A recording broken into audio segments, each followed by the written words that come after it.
I know it's been a while since I've made any videos. You see, I'm a big boy now, and I actually have stuff to do, which means I've got less time to be creative. I still have free time, don't get me wrong, but I need to have enough time to get bored of playing video games before I resort to creativity, so that's why you haven't seen much from me lately.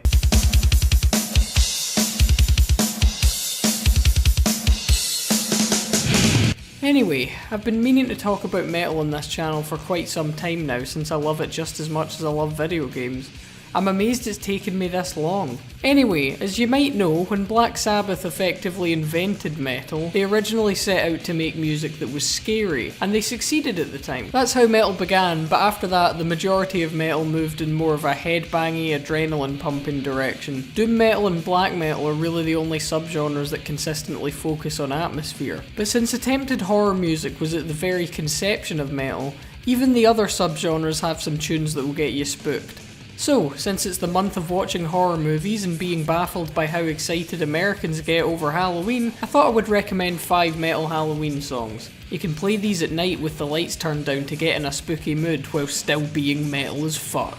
Now I should probably clarify, these are in no particular order, so don't get annoyed if for some reason this makes you angry, and it's the internet, so of course it will. I want this list to actually be useful to a certain extent, so I'm going to point out some songs that you might not necessarily consider.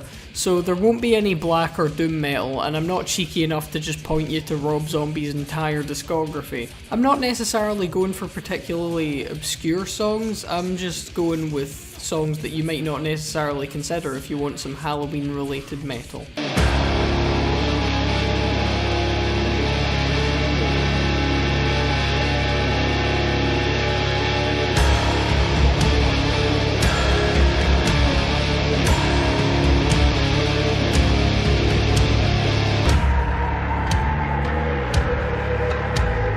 At number 5, we'll keep things simple with a band you've definitely heard of.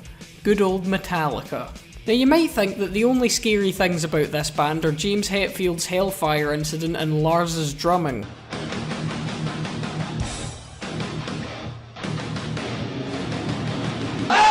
But when they put their minds to it, they can actually create some atmospheric stuff. H.P. Lovecraft is a natural fit for metal because he too wrote about cosmic horrors and was a massive racist. Now you might assume that I would pick The Call of Cthulhu, and while the instrumental is very good, the writing credit of Hetfield Ulrich Mustaine is Metallica's secret code for Mustaine wrote all of it and we fucking stole it. Instead, I'd like to highlight this gem from Master of Puppets, The Thing That Should Not Be. The opening guitar tone is perfect and sets the mood for the song, and there's something about that riff that creates a sense of weight and dread while also suggesting something rising. James Hetfield's performance really helps with the atmosphere. There's something chilling about the way he escalates from calm to shouting that creates a sense of panic.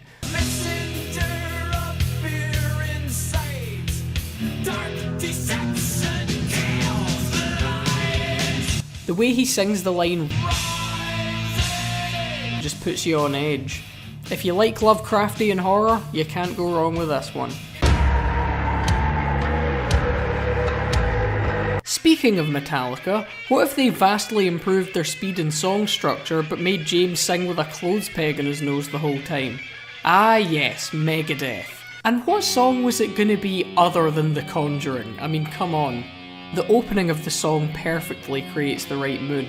You can almost picture evil mist entering your room as you listen to it, and it builds up to what Megadeth do best, pulse-pounding thrash metal.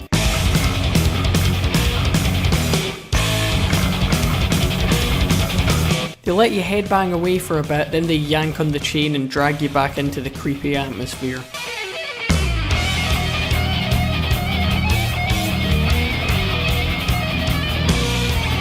The lyrics are also good. That's one of the most consistent things about Megadeth. Even today, in Dave's brief moments of clarity between InfoWars binging, he does still know how to write compelling lyrics. The lyrics here portray someone who knows a lot about black magic, and at the top of their agenda is fucking with your life. This song is the perfect balance of atmosphere and really fast thrash. Like any early heavy metal band, Judas Priest can be cheesier than most of the fast food in Glasgow. So, while the song Nightcrawler is naturally kind of daft in that uniquely sincere, pre-ironic heavy metal way, it's still got a creepy atmosphere.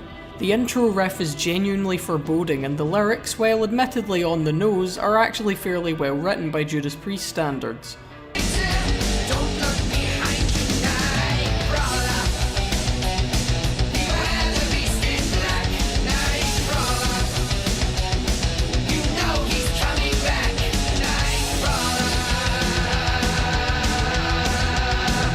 This song creates precisely the kind of creepy but still really goofy vibe that you would expect around Halloween. It's not quite as unsettling as the others, but it is a lot of fun. There's no shortage of metal songs about serial killers, but most of them blend into the white noise of songs about death, demons and Satan. I've said on this list that some of the songs are creepy, but here's a song that actually scared me a bit when I first heard it. Going into Slayer's Dead Skin Mask, I already knew it was based off the story of Ed Gein, the same serial killer who inspired the Texas Chainsaw Massacre. Incidentally, I'm pronouncing his name the way I've heard other people pronounce it, even though I know enough German to know that when the E comes before the I, it should be pronounced Gein, but people would get annoyed that I said it differently. After all, we have to give due deference to a man who made furniture out of people's skin. The intro is slow and unhinged. The discordant arrangement of notes puts you on edge, and the thrash riffs that follow suggest the mental turmoil of a killer.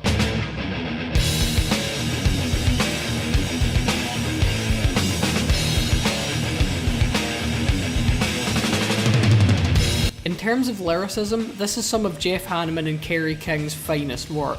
But let's not forget, Tom Araya's vocal performance is crucial in making these lyrics so effective. The way he screams the line "fantasy and reality are the same" has always been chilling. Fantasy and reality are the same.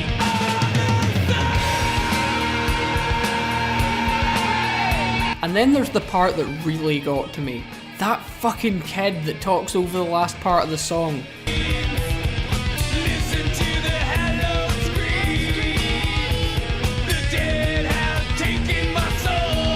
It starts off so innocuous and turns sinister so quickly. To this day, it still makes me shudder when I hear it. And Tom Araya always introduces this as a love song when they play it live. You cheeky wee devil, you. If talking about metal becomes a regular occurrence on this channel, then something will become apparent very quickly. Opeth are my favourite band, and I have a big old bias boner just for them. I don't even own all of their albums yet. To me, they're just that good. Now, there are so many songs about summoning Satan in metal that I've become very desensitized to the whole thing. What is the primary ideology or primary ideas that fuel Gorgoroth's music?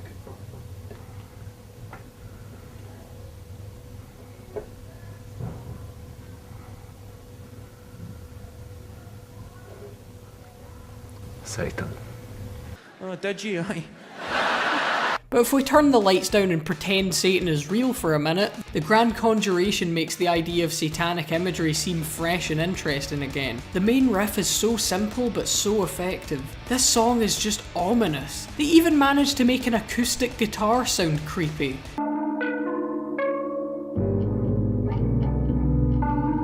That is an achievement. The lyrics are cryptic enough to keep you on edge, but let's be real, Mikael Åkerfeldt's vocal performance is what makes this song.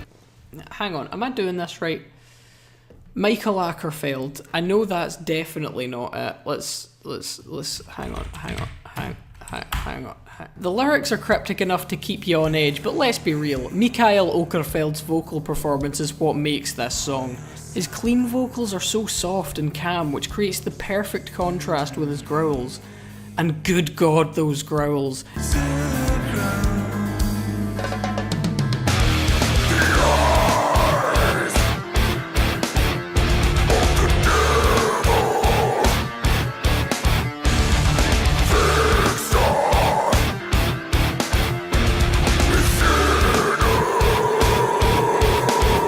It sounds like Satan himself is on the mic. It doesn't even sound human. This is the song that made me like Death Growls in the first place. He is definitely my favourite death metal vocalist, even if he can't keep it up today. Then it just builds and builds into this perfect explosion of aggression.